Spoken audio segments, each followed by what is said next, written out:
بسم اللہ الرحمن الرحیم وبہ نستعین انہ خیر ناصر ومعین وصلی اللہ علی محمد واہل بیتہ الطیبین الطاہرین اما بعد فقد قال اللہ سبحانہ وتعالی فی کلامہ المجید بسم اللہ الرحمن الرحیم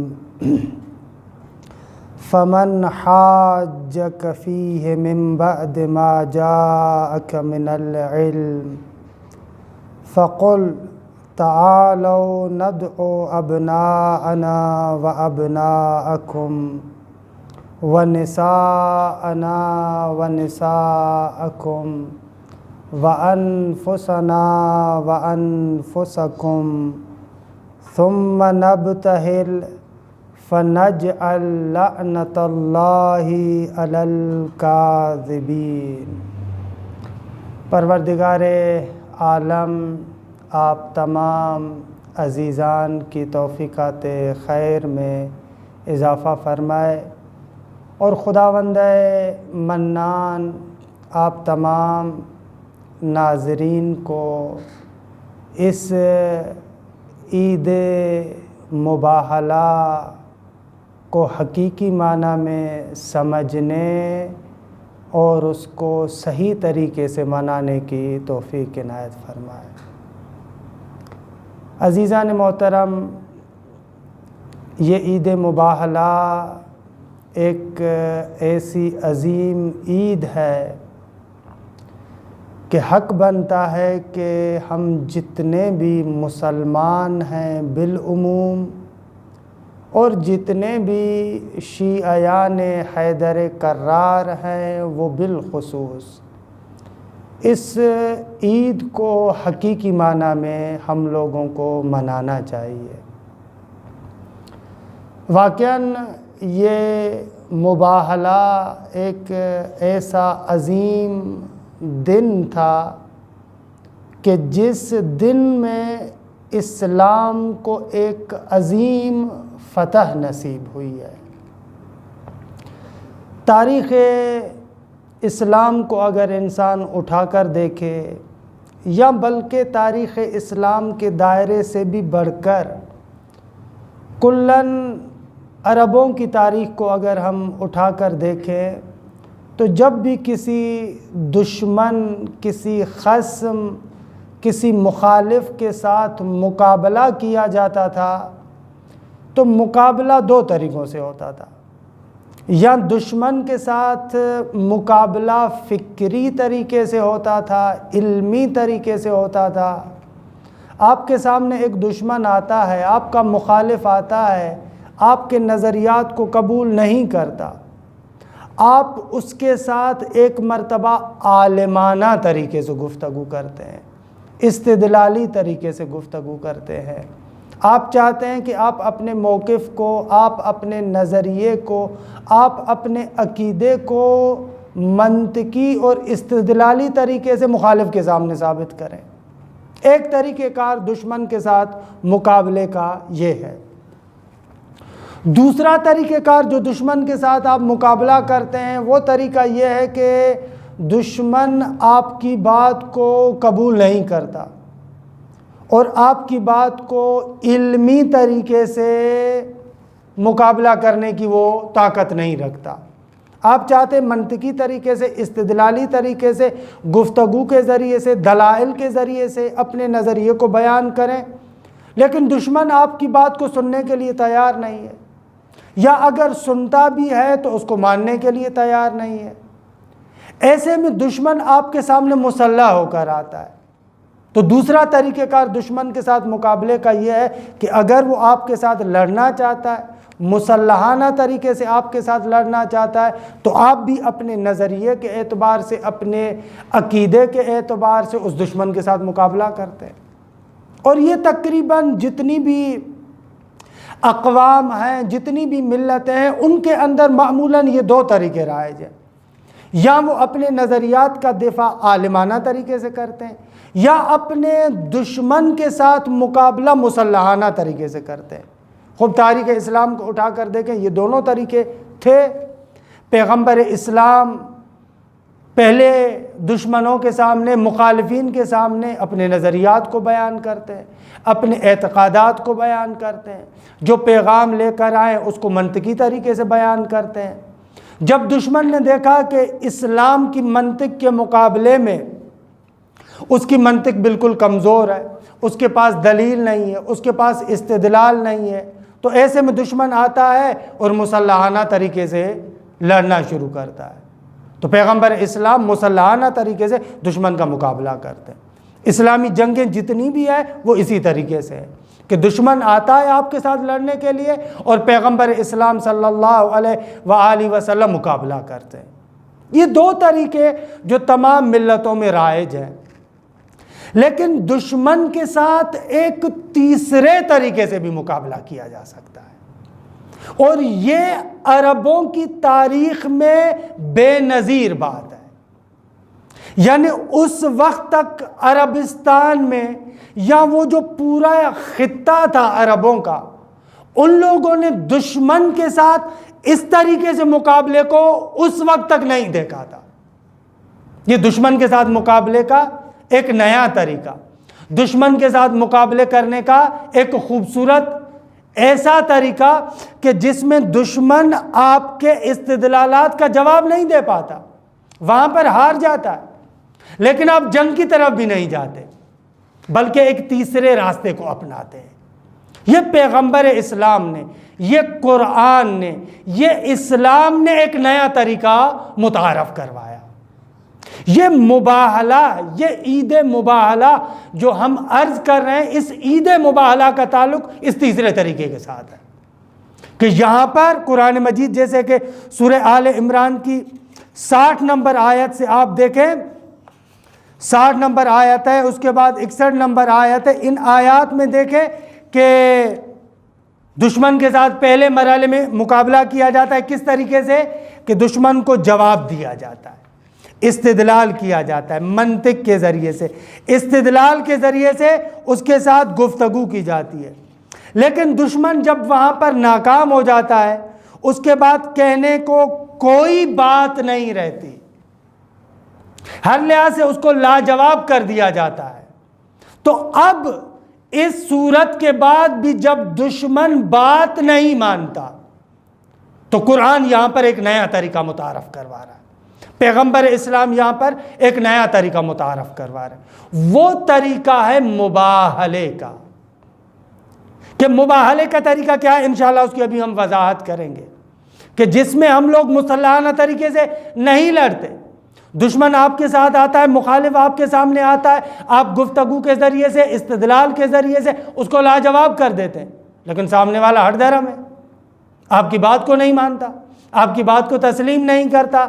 ایسے میں قرآن مجید کہتا ہے کہ اے میرے حبیب فمن حاجک فیہ من بعد ما جاءک من العلم، اے میرے حبیب فمن حاجک، جو تمہارے ساتھ محاجہ کرے، تکرار کرے، کج بحثی کرے۔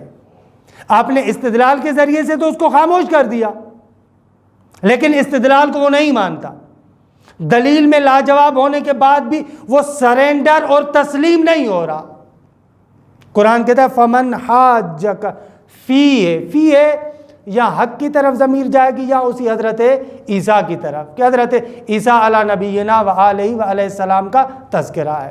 کہ اس آیہ کریمہ کا بھی جو شان نزول ہے مشہور و معروف ہے کہ نجران کے عیسائی آتے ہیں پیغمبر اسلام کی خدمت میں، اور پیغمبر اسلام کے ساتھ آ کر بحث کرتے ہیں، اور پیغمبر اکرم صلی اللہ علیہ وآلہ وسلم سے مختلف سوالات پوچھتے ہیں، پیغمبر اکرم ان کے جوابات دیتے ہیں، پیغمبر اکرم سے اعتقادات کے بارے میں پوچھتے ہیں، پیغمبر اسلام صلی اللہ علیہ وآلہ وسلم جواب دیتے ہیں۔ ہم خدا پر ایمان رکھتے ہیں، میں خدا کا بھیجا ہوا نبی ہوں، اور حضرت عیسیٰ کو ہم خدا کا برگزیدہ بندہ قرار دیتے ہیں کہ یأکلو و یشربو، وہ کھاتا بھی تھا، وہ پیتا بھی تھا۔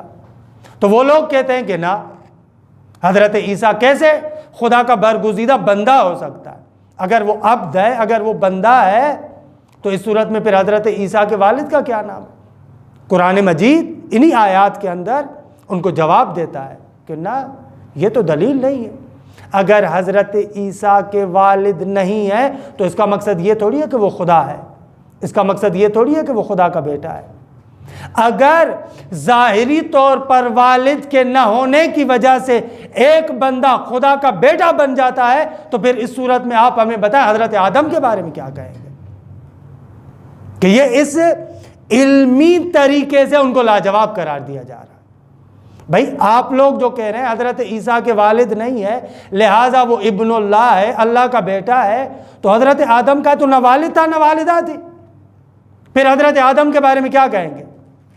کہ قرآن مجید نے اس طریقے سے ان کو خاموش کیا، ان مثل عیسیٰ عند اللہ کمثل آدم، عیسیٰ کی مثال خدا کے نزدیک آدم کی مثال کی طرح ہے، خلقہ من تراب، کہ حضرت آدم کو خداوند متعال نے مٹی سے بنایا، ثم قال له کن فیکون، الحق من ربک، یہ حق تمہارے رب کی جانب سے، فلا تکن من الممترین، اشتباہ والوں میں سے، شک والوں میں سے، شبہ والوں میں سے نہ بنو۔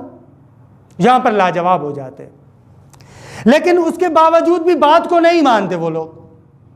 قرآن کہتا ہے اب جب یہ لوگ بات کو نہیں مانتے، اس کے بعد بھی یہ محاجہ کرتے ہیں، فمن حاجک فیہ، حضرت عیسیٰ کے بارے میں یا اس حق کے بارے میں یہ لوگ تکرار کرتے ہیں، محاجہ کرتے ہیں، کج بازی کرتے ہیں، قبول نہیں کرتے، فَقُلْ تَعَالُوا نَدْعُ أَبْنَاءَنَا وَأَبْنَاءَكُمْ، یہاں پر وہ اس تیسرے طریقے کو متعارف کرایا جا رہا ہے کہ اب علم کی بات ختم ہو گئی، جنگ کی طرف بھی نہیں جاتے، ایک طریقہ رہ جاتا ہے، وہ طریقہ ہے مباہلے کا۔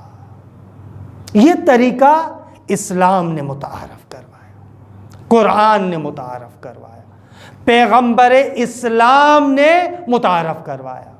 یہاں پر کیا ہوگا؟ یہاں پر یہ ہوگا کہ آپ لوگ بھی آئیں میدان میں، ہم لوگ بھی میدان میں آتے ہیں، اس کے بعد کیا کریں گے؟ جو بندہ غلط ہوگا، جو بندہ درست نہیں ہوگا، اس کے بارے میں ہم لوگ بد دعا کریں گے۔ اللہ، بد دعا کا لفظ بھی ابھی میں کہہ رہا ہوں، وگرنہ انشاءاللہ جیسا کہ اس آیت سے پتہ چلے گا کہ آیت سے یہ معلوم ہوگا کہ پیغمبر اسلام کو کہا جاتا ہے کہ ان کو کہو اگر تم لوگ ہماری بات کو تسلیم نہیں کرتے تو پھر مباہلے کے لیے آؤ۔ مباہلہ یعنی کیا؟ یعنی ایک دوسرے پر لعنت کو نازل کرنا۔ مباہلہ بہلہ سے نکلا ہوا ہے، بہلہ لعنت کرنے کو کہتے ہیں، مباہلہ یعنی ایک دوسرے کو لعن کرنا، ایک دوسرے پر لعنت بھیجنا۔ اچھا، یہ لعنت بھی اس طریقے سے تو نہیں ہے کہ جیسا کہ ہم عام طور پر سمجھتے ہیں کہ ادھر سے یہ گروہ آ رہا ہے اور ادھر سے یہ گروہ آ رہا ہے، دونوں وہاں پر ایک دوسرے کو بد دعا کریں گے، بد دعا کرنے کے بعد چلے جائیں گے۔ نہ، مباہلے کا معنی یہ نہیں ہے کہ ادھر سے یہ آئے اور ادھر سے یہ آئے، ادھر سے نجران کے عیسائی آئے اور ادھر سے پیغمبر اسلام آئے اور ایک دوسرے کو بد دعا کی اور پھر چلے گئے۔ اب اس طریقے سے تو فیصلہ نہیں ہوگا۔ فقط بد دعا کرنے کی بات نہیں ہے کہ مباہلے کے اندر وہ اس کو بد دعا کرے، وہ اس کو بد دعا کرے، یہ اس کو لعن کرے، وہ اس کو لعن کرے اور اس کے بعد چلے جائے۔ اب اس صورت میں فیصلہ کیسے ہوگا؟ بلکہ مباہلے کا مقصد یہ ہے کہ جب دونوں میدان کے اندر آ رہے ہیں تو پھر دونوں اپنی قوت کا مظاہرہ کریں۔ صرف بد دعا کرنی نہیں ہے بلکہ ایک فریق دوسرے فریق پر لعنت کو نازل کر کے دکھائے گا، دوسرا فریق پہلے فریق پر اگر اس کے اندر طاقت ہے تو لعنت کو نازل کر کے دکھائے۔ یعنی دوسرے لفظوں میں جیسے کہ اس آیت کے نیچے بھی آ رہا ہے ثم نبتہل فنجعل، پھر ہم لوگ قرار دیں کیا؟ لعنت اللہ علی الکاذبین، جو جھوٹے ہیں ان پر لعنت ہم قرار دیں۔ انشاءاللہ اس کے بارے میں چند آراء ضرور پیش کروں گا۔ یہ مباہلہ ہے۔ اچھا، مباہلے کے لیے قرآن مجید نے کہا کہ ان کو آپ کہیں، فقل، اے میرے حبیب جب یہ لوگ بات نہیں مانتے تو آپ ان کو کہیں تعالو آؤ کیا کریں ندعو ہم دعا کریں بلائیں ندعو دعا یدعو یعنی بلانا ہم لوگ بلائیں کس کو ابناءنا و ابناءکم ہم لوگ بلائیں ندعو کے اندر یہ جو ضمیر متکلم مع غیر ہے یہ بھی یہاں پر قرآن کا فصاحت کے لحاظ سے عجیب معجزہ ہے اس ندعو کے اندر پیغمبر اسلام بھی آ جاتے ہیں اور مسیحی بھی آ جاتے ہیں یعنی ہم بھی بلائیں اور آپ بھی بلائیں اس ندعو کے اندر دونوں شامل ہیں ندعو ابناءنا و ابناءکم ہم آئیں اپنے بیٹوں کو بلائیں اور تم آؤ تم اپنے بیٹوں کو بلاؤ وَنِسَاءَنَا وَنِسَاءَكُمْ ہم اپنی خواتین کو بلائیں تم اپنی خواتین کو بلاؤ وَأَنفُسَنَا وَأَنفُسَكُمْ ہم اپنی جانوں کو بلائیں اور تم اپنی جانوں کو بلاؤ کہ انشاءاللہ انفسنا کے بارے میں گفتگو کرتے ہیں ثم نبتہل اور اس کے بعد ایک دوسرے کے برخلاف بد دعا کرتے ہیں ایک دوسرے کو لعن کرتے ہیں فَنَجْعَلْ لَعْنَةَ اللَّهِ عَلَى الْكَاذِبِينَ اس کے بعد کیا کرتے ہیں جو اللہ کی لعنت ہے وہ جھوٹوں کے اوپر قرار دیں گے اچھا یہ آیہ کریمہ کا سادہ سا ترجمہ جب مسیحیوں کے سامنے نجران کے عیسائیوں کے سامنے یہ معاملہ آتا ہے تو وہ لوگ بھی قبول کرتے ہیں ٹھیک ہے ہمیں ایک دن کی مہلت دیں کل انشاءاللہ ہم لوگ مباہلے کے لیے تیار ہیں اب تاریخ اسلام کے اندر تاریخ بشریت کے اندر ایک نئی تاریخ لکھی جا رہی ہے کہ دو حریفوں کا مقابلہ ہو رہا ہے یہ حریفوں کا مقابلہ نہ علمی طریقے سے ہے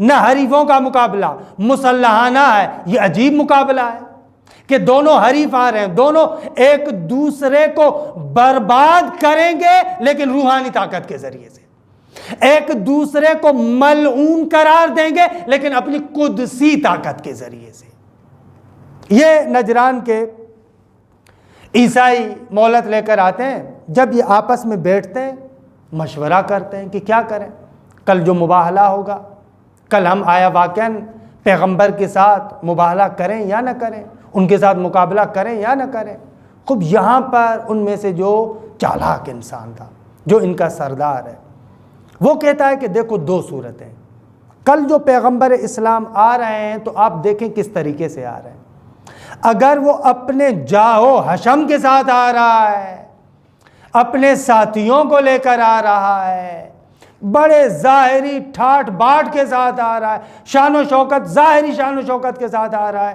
تو اس نے کہا پھر ان کے ساتھ مباہلہ کرنا ہے لیکن اگر دیکھو کل پیغمبر اکرم میدان میں آتے ہیں لیکن اپنے ساتھیوں کو نہیں لاتے کل میدان میں آتے ہیں اپنے صحابہ کو نہیں لے کر آتے ظاہری شان و شوکت کے ساتھ نہیں آ رہے لیکن اگر کل اپنے اہل بیت کو لے کر آئے اپنے اہل کو لے کر آئے تو پھر دیکھو پھر مباہلہ نہیں کرنا اچھا یہ لوگ بھی جو نجران کے عیسائی آئے تھے ظاہر سی بات ہے اہل کتاب ہیں ان کا کام کتابوں کے ساتھ ہے جو الہی کتب ہیں وہ کتب ان کے سامنے ہیں صحیفے ان کے سامنے ہیں تورات ان کے سامنے ہے انجیل ان کے سامنے ہے اس کو پڑھنے والے ہیں جانتے ہیں یہ تو ہٹ درمی کی وجہ سے سرنڈر نہیں ہو رہے تھے تسلیم نہیں ہو رہے تھے وگرنہ ان کو تو پتا تھا ساری چیزوں کا یہاں پر ان لوگوں نے یہ کہا اگر ساتھیوں کے ساتھ آ رہا ہے تو مباہلہ کرنا ہے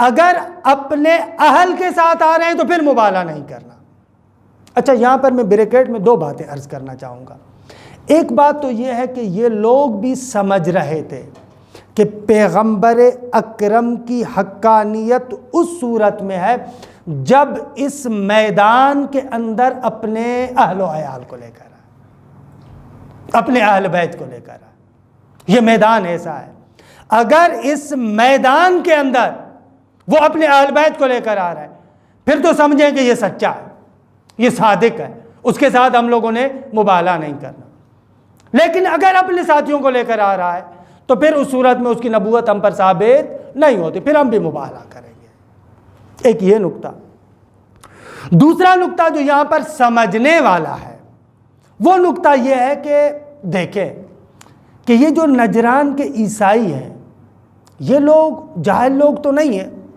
ان لوگوں نے کتابوں کو پڑھا ہے، اہل کتاب ہیں، کتابوں کو جانتے ہیں، ان کو سب کچھ پتہ ہے، لیکن اس کے باوجود بھی جب پیغمبر اکرم کے ساتھ عالمانہ طریقے سے یہ لوگ ہار جاتے ہیں تو اس وقت بھی تسلیم نہیں ہوئے تھے۔ یہ لوگ تسلیم کس وقت ہوئے؟ تسلیم اس وقت ہوئے جب پیغمبر اسلام اپنے اہل بیت کو لے کر آئے، اس صورت میں یہ لوگ تسلیم ہو جاتے ہیں۔ اچھا، جیسا کہ روایات نے بھی لکھا ہے کہ پیغمبر اکرم دوسرے دن آتے ہیں، اپنے اہل بیت کو لے کر آتے ہیں۔ جیسے ہی اہل بیت اطہار پر ان لوگوں کی نگاہ پڑتی ہے، یہ شیعہ سنی روایات میں آیا ہے، عجیب جملہ ہے، میں اس جملے کو نقل کروں پھر انشاءاللہ آیت کی طرف آتا ہوں، آیت میں مجھے کام ہے۔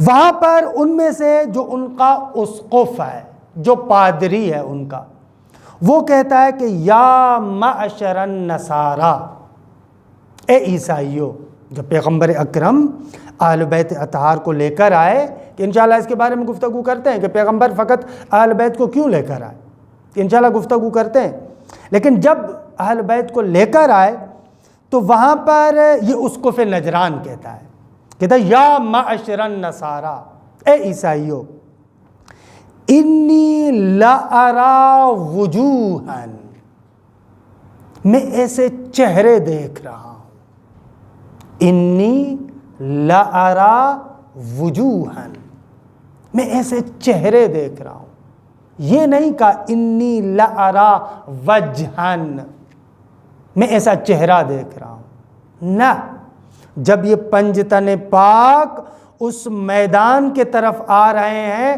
تو سب کے چہرے کا نور ایک نور کی شکل میں ظاہر ہو رہا ہے، لہذا وہ امتیاز نہیں دے رہا کہ پیغمبر اکرم کا چہرہ جدا، دوسروں کا جدا، نہ، انی لارا وجوہا، میں ایسے چہرے دیکھ رہا ہوں، لو سأل اللہ ان یزیل جبلا من مکانہ لازالہ بہا، اگر خدا کی بارگاہ میں یہ سوال کریں کہ خدا ان پہاڑوں کو اپنی جگہ سے ہٹا دے تو خداوند متعال ان پہاڑوں کو اپنی جگہ سے ہٹا دے گا۔ فلا تباہلوا فتہلکوا، دیکھو مباہلہ نہیں کرنا وگرنہ تم لوگ ہلاک ہو جاؤ گے۔ ولا یبقى علی وجہ الارض نصرانی الی یوم القیامہ، اگر تم لوگوں نے مباہلہ کیا تو یاد رکھو اس روئے زمین پر روز قیامت تک ایک بھی نصرانی باقی نہیں رہے گا، یعنی تمہاری نسلیں ختم ہو جائیں گی۔ یہ ایسے چہرے ہیں، اور یہ بھی عجیب ہے، بعض روایات میں آیا ہے کہ اس نصرانی نے کہا کہ تم لوگ یہاں پر مباہلہ نہ کرو، واللہ میں ایسے چہرے دیکھتا ہوں، ان کے اندر اتنی قوت ہے، یہ پہاڑوں کو اپنی جگہ سے ہٹا سکتے ہیں، اور اگر تم لوگوں نے مباہلہ کیا تو یاد رکھو نصرانی جس جس جگہ پر ہوں گے وہ سارے کے سارے مسخ ہو جائیں گے، قردہ و خنازیر کی شکل میں آ جائیں گے، بندر کی شکل میں آ جائیں گے، خنزیر کی شکل میں آ جائیں گے۔ یہ بھی میرے لیے عجیب جالب نکتہ ہے، بہت سارے مقامات پر دیکھا ہے کہ جو بندہ بھی اہل بیت اطہار کے مقابل آیا ہے، جو بھی اہل بیت کے ساتھ دشمنی کرتا ہے، اس کو متون اسلامی کے اندر یا قردہ بندر کہا گیا یا خنزیر کہا گیا ہے۔ یہ غدیر کے اندر آپ نے ملاحظہ کیا تھا کہ غدیر کے خطبے میں پیغمبر اسلام نے ان لوگوں کو جو غدیر کے دشمن ہیں، اہل بیت کے دشمن ہیں، قردہ اور خنازیر کہا تھا۔ یہاں پر ایک نقل کے مطابق خود پیغمبر اکرم نے کہا تھا کہ اگر وہ لوگ مباہلہ کرتے تو جہاں پر جو نصرانی ہوتا، جو عیسائی ہوتا، وہ خنزیر اور بندر بن جاتا۔ یہ بھی عجیب ہے، اور بعض نقلوں کے مطابق کہ وہ خود نجران کا جو عیسائی تھا اس نے یہ جملے کہے ہیں۔ دوسرے الفاظ میں ان متون کو دیکھا جائے ایسے محسوس ہوتا ہے کہ جو بھی اہل بیت کے مقابل آتا ہے، ان کے ساتھ دشمنی کرتا ہے، وہ ظاہر میں تو انسان ہو سکتا ہے لیکن اس کی ماہیت اور اس کی حقیقت جانوروں والی ہے۔ یہ بخوبی واضح طریقے سے سمجھ میں آتا ہے۔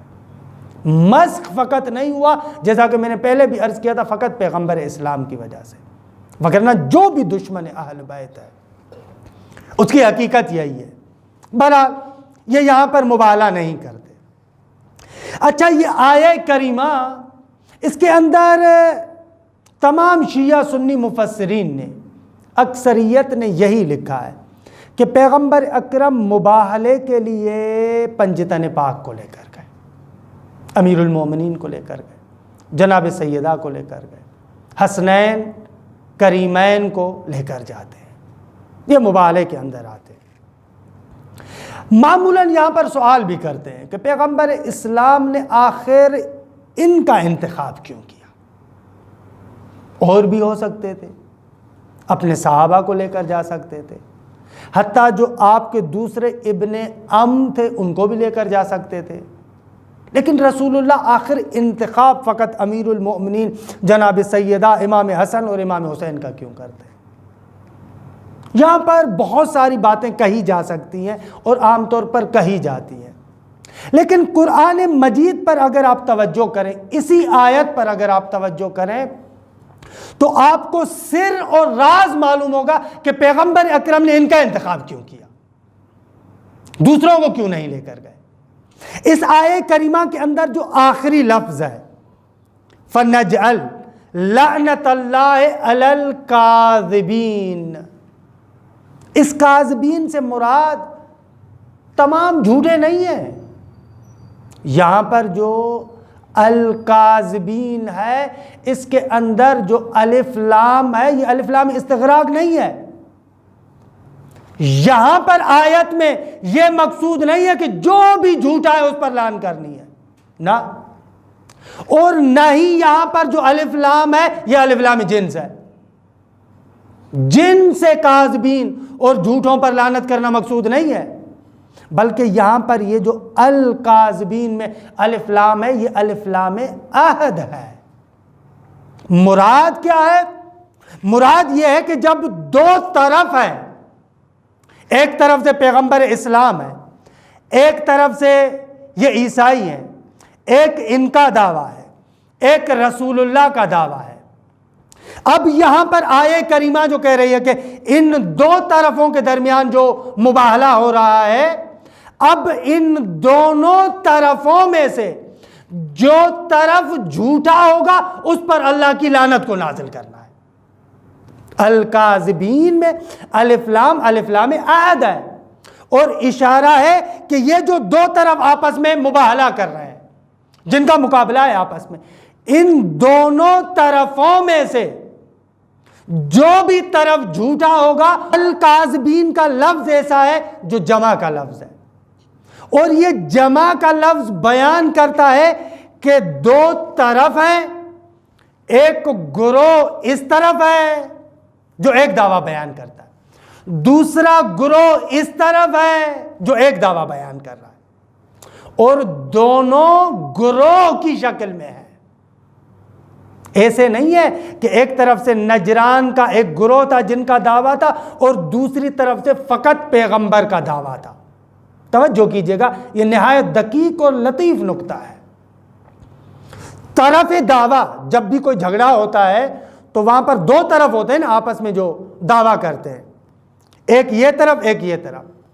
تو یہاں پر ایسے نہیں ہے کہ ایک طرف سے فقط پیغمبر اسلام ہے اور دوسری طرف سے یہ عیسائی ہے، نہ، اگر اس طریقے سے ہوتا تو جو عربی قانون کو جانتے پھر آیت کو ہونا چاہیے تھا فَنَجْعَلْ لَعْنَةَ اللَّهِ عَلَى مَنْ كَانَ كَاذِبًا، الکاذبین کی شکل میں نہیں ہوتا، کیونکہ ایک طرف دعویٰ تو آپ نے ایک بندہ بنایا نا۔ اگر کہا جائے کہ مسلمانوں کی طرف سے دعویٰ فقط پیغمبر کر رہا ہے اور ادھر سے ایک گروہ ہے، تو پھر لفظ ایسا آنا چاہیے کہ اس جمع کو بھی شامل ہو اور اس طرف سے ایک بندے کو بھی شامل ہو۔ تو پھر لفظ ہونا چاہیے تھا عربی فصاحت و بلاغت کے اعتبار سے علی من کان کاذبا، جو جھوٹا ہے اس پر لعنت کو نازل کرنا ہے۔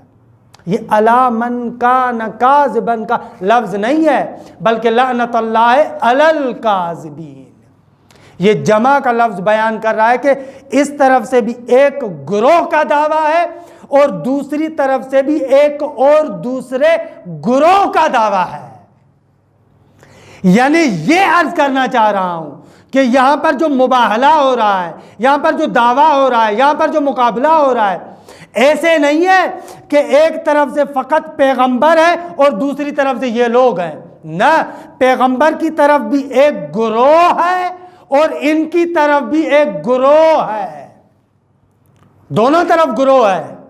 اچھا، دعوے میں دونوں طرف گروہ ہیں؟ جی دونوں طرف گروہ ہیں۔ کہاں سے پتا چلا؟ الکاذبین سے پتا چلا۔ خود پیغمبر کی طرف وہ بندے ہونے چاہیے کہ جو پیغمبر کے ساتھ پیغمبر والا دعویٰ رکھتے ہیں۔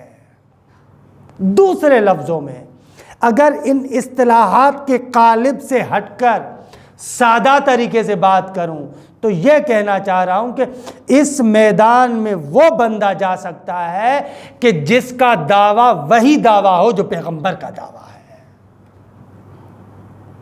یعنی اس مباہلے کے میدان میں پیغمبر اسلام ان کو لے کر جا رہے ہیں جو رسول اللہ کے ساتھ شریک رسالت ہے۔ اچھا، میرے اس جملے کا کوئی غلط مطلب نہ لے، میں یہ نہیں کہنا چاہ رہا کہ پیغمبر بھی نبی ہیں اور وہ بھی نبی ہیں، العیاذ باللہ، لا الفق اللہ، ایسے کبھی بھی نہیں کہہ رہا۔ پیغمبر فقط نبی ہے، لیکن جو نبوت لے کر آئے ہیں اس نبوت کے کام میں کچھ نبی کے شریک ہیں، شریک رسالت ہے۔ یہاں پر ان کو لانا ہے جو شریک رسالت ہے، لہذا ہر ایک بندے کو نہیں لایا گیا۔ اور یہ معنی اور یہ مطلب فقط مکتب تشیع میں ہے کہ مکتب تشیع میں امامت بھی ایک منصب الہی ہے۔ اس منصب الہی کے اعتبار سے وہ بندے کہ جو پیغمبر اکرم کے ساتھ اس کار رسالت میں شریک ہے، وہ بندے پیغمبر اکرم کے ساتھ آئے، اسی لیے فقط ان کو لے کر آئے۔ اور یہ جو بعض حضرات کہتے ہیں کہ نہ، عربوں میں یہ تھا کہ جب بھی کوئی مقابلہ ہوتا تھا تو ایک بندہ اپنے رشتہ داروں کو لے کر آتا تھا۔ خوب، یہ کہنے والا جو جملہ کہہ رہا ہے کیا اس نے نہیں دیکھا کہ پیغمبر کے رشتہ دار فقط یہ تھے؟ کیا کسی بھی شخص کے رشتہ داروں میں اس کی ازواج شامل نہیں ہوتی؟ کیا کسی بھی شخص کے رشتہ داروں میں اس کے چچا زاد نہیں ہوتے؟ مگر رسول اللہ کے چچا حضرت عباس اس وقت تک زندہ نہیں تھے۔ خوب، اس سے زیادہ قریبی ترین خونی رشتہ اور کون سا تھا؟ چلیں ٹھیک ہے، ایک طرف سے بیٹی ہے، خوب دوسری طرف سے چچا بھی تو قریبی رشتہ دار ہے۔ اگر رشتہ داروں کی بات ہوتی تو عباس کو لے کر آتے، اگر رشتہ داروں کی بات ہوتی تو عباس کے بیٹے جتنے بھی تھے ان کو لے کر آتے، عبداللہ ابن عباس کو لے کر آتے، عبید اللہ ابن عباس کو لے کر آتے، قسم ابن عبداللہ کو لے کر آتے۔ خوب، ان کو تو نہیں لے کر آئے۔ یہاں سے پتہ چل رہا ہے کہ بات فقط رشتہ داری کی نہیں ہے، بات ان کی ہے کہ جو پیغمبر کے ساتھ اس کام میں شریک ہے۔ اچھا، یہاں پر ایک اور معمولاً جو سوال بھی کیا جاتا ہے، ہم لوگ کہتے ہیں کہ ابناءنا و ابناءکم و نساءنا و نساءکم و انفسنا و انفسکم، ان کے جو مصادیق ہیں، ابناءنا کا مصداق حسنین ہے، نساءنا کا مصداق جناب سیدہ ہے، انفسنا کا مصداق جناب امیر المومنین۔ یہ مصداق ہے جو پیغمبر اکرم ان کے لے کر آئے۔ بعض حضرات یہاں پر سوال کرتے ہیں، بھائی ابناءنا تو جمع کا صیغہ ہے، نساءنا تو جمع کا صیغہ ہے، انفسنا تو جمع کا صیغہ ہے، کیسے ہو سکتا ہے کہ ابناءنا جو جمع کا صیغہ ہے اس کا مصداق دو افراد ہو؟ کیسے ہو سکتا ہے کہ نساءنا جو جمع کا صیغہ ہے اس سے مراد فقط ایک بیٹی ہو؟ انفسنا جمع کا صیغہ ہے، کیسے ہو سکتا ہے کہ اس سے مراد فقط ایک بندہ ہو؟ یہ تو جمع کے صیغے، جمع کو آپ تثنیہ یا مفرد میں کیسے استعمال کر رہے ہیں؟ دو میں یا ایک میں کیسے استعمال کر رہے ہیں؟ اب یہ تو درست نہیں ہے. تو اس کا جواب اس طریقے سے ہے. ابناءنا جمع کا صیغہ اپنے جمع کے معنی میں استعمال ہوا ہے. توجہ کیجئے گا، یہ بھی لطیف نکتہ ہے. ابناءنا جمع کا صیغہ اپنے معنی میں استعمال ہوا. نساءنا جمع کا صیغہ اپنے جمع کے معنی میں استعمال ہوا. انفسنا جمع کا صیغہ اپنے جمع کے معنی میں استعمال ہوا. دو چیزیں ہیں، ایک ہے لفظ کا اپنے معنی میں استعمال ہونا، اور دوسری بات ہے اس کا مصداق. ابناءنا اپنے جمع کے معنی میں استعمال ہوا ہے، لیکن اس ابناءنا کا خارج میں مصداق کون ہے؟ ہم لوگ یہ نہیں کہتے کہ جمع کا صیغہ مفرد کے معنی میں یا تثنیہ کے معنی میں استعمال ہوا ہے. نہ، جمع کا صیغہ اپنے جمع کے معنی میں استعمال ہوا ہے، لیکن اس جمع کا خارج میں مصداق یا دو فرد ہے یا ایک فرد ہے. اچھا، یہ تو ہوگی علمی اصطلاح. اگر اس کو میں سادہ سی زبان میں بیان کروں، اگر اس کو میں عرفی زبان میں استعمال کروں، تو یہ کہنا چاہتا ہوں، خداوند متعال یہاں پر یہ بتلانا چاہتا ہے مباہلے میں وہ جائے گا جو ابناءنا کا مصداق ہو، جس پر ابناءنا پیغمبر کا بیٹا ہونا صادق آئے، وہ جائے گا. نساءنا کا جو مصداق ہو وہ جائے گا. انفسنا کا جو مصداق ہو وہ جائے گا. اور یہاں پر بھی میں ایک جملے کی طرف اشارہ کروں بریکٹ میں جلدی میں. یہاں پر روایات مستفیضہ سے ثابت ہے کہ ابناءنا کا قطعاً مصداق حسنین تو ہے ہی ہے، اس کا کوئی بھی انکار نہیں کرتا. پیغمبر اکرم نے ایک بندے کو اپنا لے پالک بیٹا بنایا تھا. یہ تاریخ گواہ ہے، حضرت زید کا واقعہ. اپنا بیٹا بنایا تھا، لیکن قرآن مجید نے ایک جگہ پر صراحت کی، جب لوگوں کے ذہنوں میں یہ بات آنے لگی کہ زید پیغمبر کا بیٹا ہے. یہ بات عام اس معاشرے کے اندر جب کسی بھی لے پالک بیٹے کو پالا جاتا ہے تو وہاں پر یہ ہوتا ہے نا، یہ اس کا بیٹا ہے. لوگوں کے ذہنوں میں یہ آنا شروع ہو گیا کہ شاید یہ پیغمبر کا بیٹا ہے. قرآن مجید نے اس نقطے کو واضح کر دیا. خدا نے وحی نازل کی، وما کان محمد ابا احد من رجالکم. تم لوگ زید کو پیغمبر کا بیٹا سمجھتے ہو. وما کان محمد ابا احد من رجالکم. محمد تم میں سے کسی کا باپ نہیں ہے. زید کو پالا ضرور ہے، لے پالک ضرور ہے، لیکن مصطفیٰ کا بیٹا نہیں ہے. وہاں پر ابنیت کی اور پیغمبر کی ابوت کی نفی کی جا رہی ہے. پیغمبر اس کے والد نہیں ہے. لیکن یہاں پر قرآن صراحت کے ساتھ بیان کرتا ہے کہ حسنین کریمین کو جب رسول اللہ لے کر جاتے، قرآن کہتے ابناءنا، یہ مصطفیٰ کے بیٹے ہیں. ہم نے پہلے ایک مرتبہ کہا تھا کسی بندے کو پیغمبر کے بیٹے ہونے سے باہر نکالا تھا، کہیں تمہارے ذہنوں میں یہ نہ آئے کہ پیغمبر کی کوئی اولاد نہیں ہے، پیغمبر کا کوئی بیٹا نہیں ہے. نہ نہ نہ نہ، مبالغے کے اندر ابناءنا کو نازل کر کے یہ بتانا چاہ رہے تھے وہ اور تھے، یہ اور ہیں. وہ بیٹے نہیں بن سکتے، یہ بیٹے ہیں، ہم کہتے ہیں بیٹے. اچھا، وہ بات ذہن سے نہ نکلے جس کو عرفی انداز میں بیان کرنا چاہ رہا تھا. وقت بھی گزر گیا کہ قرآن مجید نے الفاظ ایسے استعمال کیے کہ جن الفاظ کے اندر یہ تحمل ہے کہ زیادہ افراد کو اپنے اندر سمیٹ سکتے ہیں. ابناءنا جمع کا صیغہ ہے، اس لفظ کے اندر یہ صلاحیت ہے کہ بہت سارے بیٹوں کو شامل ہو سکتا ہے. نساءنا کا بھی لفظ ایسا ہے کہ لفظ کے اندر صلاحیت ہے بہت ساری بیٹیوں کو شامل ہو سکتا ہے. درست. انفسنا کا لفظ ایسا استعمال کیا کہ لفظ کے اندر صلاحیت ہے کہ بہت سارے لوگ جان مصطفیٰ بن سکتے ہیں. لفظ کے اندر صلاحیت ہے، قرآن نے لفظ ایسے استعمال کیے، لیکن یہاں پر خارج میں دیکھتے ہیں کہ پیغمبر اسلام فقط حسنین کو لے کر جاتے ہیں، فقط جناب سیدہ کو لے کر جاتے ہیں، فقط جناب امیر المومنین کو لے کر جاتے ہیں۔ کیوں؟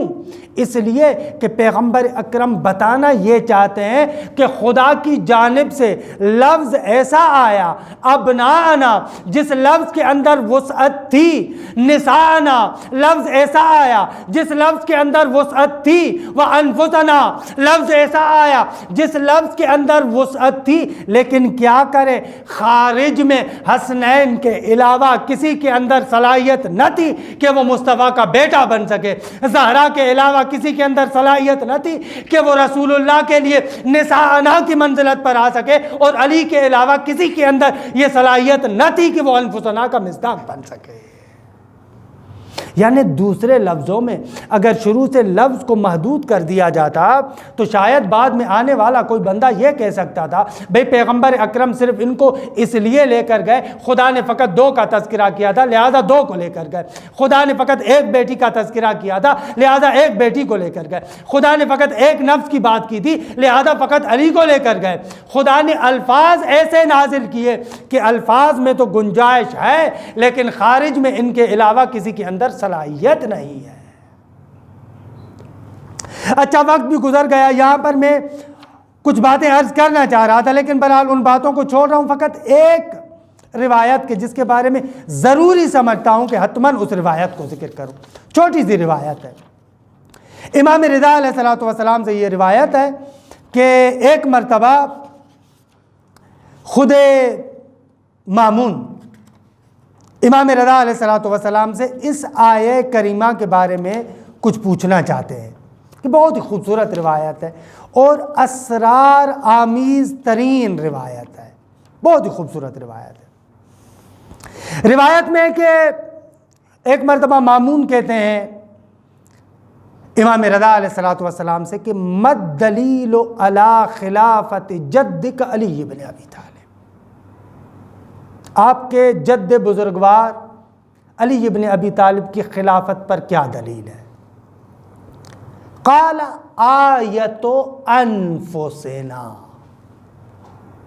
امام رضا علیہ السلام فرماتے ہیں کہ انفسنا کی آیت ہمارے جد بزرگوار علی ابن ابی طالب علیہ السلام کی خلافت کی دلیل ہے۔ قال، مامون نے کہا لولا نساءنا، آپ کی بات اس وقت درست تھی جب انفسنا کے بعد نساءنا نہ ہوتا تو آپ کی بات درست ہے، وگرنہ آپ کی بات کیونکہ نساءنا ہے لہذا آپ کی بات درست نہیں ہے۔ قال، امام رضا علیہ السلام نے فرمایا لولا ابنانا، اے مامون تمہاری بات بھی اس وقت درست ہوتی جب ابناءنا نہ ہوتے۔ عجیب روایت ہے، امام نے استدلال کیا کیا، مامون نے اعتراض کیا کیا، امام نے اعتراض کا جواب کیا دیا؟ وہ مانگ رہا ہے کہ علی ابن ابی طالب کی خلافت پر دلیل کیا؟ امام علیہ السلام فرما رہے انفسنا۔ خوب کیسے دلیل ہے؟ خوب انفسنا عربی زبان میں جلدی میں بیان کروں، انفسنا نفس کہتے ہیں یعنی خود، خود عربی زبان میں کہتے ہیں جاء زید نفسہ، زید آیا خود زید آیا، خود اپنے لیے لفظ نفس استعمال ہوتا ہے۔ یہاں پر امیر المومنین کے لیے انفسنا کا لفظ آیا، نفس نبی ہے یعنی خود مصطفیٰ ہے۔ اللہ اکبر، خود مصطفیٰ یعنی کیا؟ خود مصطفیٰ، خود مصطفیٰ تو مصطفیٰ ہے، علی کیسے خود مصطفیٰ ہے؟ تو یہاں پر سب نے لکھا کہ معنی حقیقی میں استعمال نہیں ہوا، معنی مجازی میں استعمال ہوا۔ معنی مجازی میں یعنی کیا؟ یعنی جس طریقے سے مصطفیٰ ہے عیناً اس طریقے سے علی مرتضیٰ ہے۔ خود مصطفیٰ ہے یعنی تمام صفات کے اندر، تمام کمالات کے اندر، تمام اوصاف کے اندر جیسے مصطفیٰ ہے اسی طریقے سے مرتضیٰ ہے۔ الا انہ لا نبی بعدی، دلیل قطعی کے ذریعے سے معلوم ہے کہ فقط نبوت نہیں ہے، اس کے علاوہ باقی جو کمالات ہیں جو رسول اللہ کے ہیں وہ امیر المومنین کے لیے، اور یہ انفسنا بیان کرتا ہے۔ اگر ایک زمانے کے اندر رسول اللہ خود ہو یا وہ ہو جو عیناً رسول اللہ کی طرح ہے، تو آپ مجھے بتائیں کہ خلیفہ کون بنے گا؟ وہ بنے گا جو عیناً مصطفیٰ ہے یا کوئی دوسرا بنے گا؟ ظاہر سی بات ہے وہی بنے گا کہ جو عیناً مصطفیٰ ہے۔ یہ امام کا استدلال تھا۔ اچھا، یہاں پر مامون اعتراض کرتا ہے لولا نساءنا۔ خوب، انفسنا سے مراد علی اس وقت ہوتے جب نساءنا نہ ہوتا۔ نساءنا بیان کرتا ہے کہ انفسنا سے مرد مراد ہے، نساءنا سے خواتین مراد ہے، نہ کہ ایک بندہ۔ انفسنا یعنی مرد۔ کرینہ، مامون کہتا ہے کہ مولا کرینہ نساءنا، یہ خواتین کا لفظ بتاتا ہے کہ انفسنا سے مراد مرد ہے۔ خوب، آپ کی بات تو غلط ہو جاتی ہے۔ امام علیہ السلام فرماتے ہیں کہ یہ تمہارا اعتراض اس وقت وارد ہوتا، انفسنا سے مراد سارے مرد اس وقت ہوتے اگر آیت میں ابناءنا نہ ہوتا۔ یعنی کیا؟ یعنی یہ کہ اگر انفسنا سے مراد خواتین کے مقابلے میں مرد ہے تو ابناءنا بھی تو اس مرد میں شامل ہے نا، پھر ابناءنا کو جدا کرنا بیان کرنے کی کیا ضرورت ہے؟ اگر نساءنا کرینہ ہے کہ انفسنا یعنی مرد خواتین کے مقابلے میں، تو ابناءنا کہنے کی ضرورت نہیں تھی۔ یہ ابناءنا بیان کرتا ہے کہ اس انفسنا سے مراد ہر مرد نہیں ہے بلکہ خاص مرد مراد ہے۔ ہاں عزیزان من، وقت بھی ختم ہو گیا کہ یہاں پر بہرحال کچھ باتیں عرض کرنا چاہ رہا تھا۔ خلاصہ کلام، نتیجہ کلام کہ یہ مباہلہ ایک عظیم فضیلت ہے خود آل محمد کے لیے، جہاں پر رسول اللہ کی رسالت کی سند ہے، حقانیت کی سند ہے، وہاں پر اہل بیت اطہار کی عظیم فضیلت کو بیان کرتی ہے۔ اور جیسا کہ میں نے عرض کیا تھا کہ اس آیہ کریمہ کے اندر بھی آپ تأمل کریں جا کر، عجیب نکات ہے۔ ثم نبتہل فنجعل لعنت اللہ علی الکاذبین، نجعل ہم قرار دیں گے۔ آیت میں یہ نہیں ہے کہ ثم نسأل فنسأل اللہ، اللہ سے سوال کریں گے، نہ، فنجعل لعنت اللہ علی الکاذبین۔ خدا نے ان کو اتنا پاور دیا ہے جسے چاہیں اسے ملعون بنا دے۔ یہ مباہلہ ان کی حقانیت کی عظیم دلیل ہے، اور واقعاً یہ مباہلہ عظیم عید ہے۔ اور سب سے بڑا درس جو اس مباہلے سے ہمیں ملتا ہے وہ یہ ہے کہ انسان کا اگر اپنے عقیدے پر مضبوط ایمان ہو تو یہ مباہلہ مصطفیٰ کے ساتھ مخصوص نہیں تھا، بلکہ یہ پوری امت کے لیے رسول اللہ ایک راہکار لے کر آئے تھے، جنگ کرنے کا سلیقہ لے کر آئے تھے۔ یہی سبب ہے کہ جو مصطفیٰ کے مکتب کے ساتھ تعلق رکھتے تھے، کربلا کے اندر اصحاب حسینی نے دشمنوں کو للکار کے کہا کہ اگر تم کہتے ہو کہ ہم باطل پر ہیں تو آؤ ہمارے ساتھ مباہلہ کرو۔ واقعاً تا روز قیامت جو بندہ بھی اپنے عقیدے پر عظیم طریقے سے ایمان رکھتا ہے، دشمن کے ساتھ مناظرہ کرنے کے بعد دشمن کو للکار کے مباہلے کی دعوت بھی دے سکتا ہے۔ ضرورت اس امر کی ہے کہ انسان کو اپنے عقیدے پر عظیم ایمان ہونا چاہیے۔ بہرحال وقت بھی گزر گیا۔ خداوند منان، خداوند قدوس آپ تمام ناظرین کو مباہلے کے حقیقی مفہوم، مباہلے کے حقیقی ہدف کو سمجھنے کی توفیق عنایت فرمائے، اور ہم سب کو ایمان کی اس بلندی پر خدا لے کر آئے کہ اگر کوئی دشمن آئے تو اسے للکار کے مباہلے کی بھی دعوت دے سکیں۔ وصلی اللہ علی محمد و اہل بیتہ الطیبین الطاہرین۔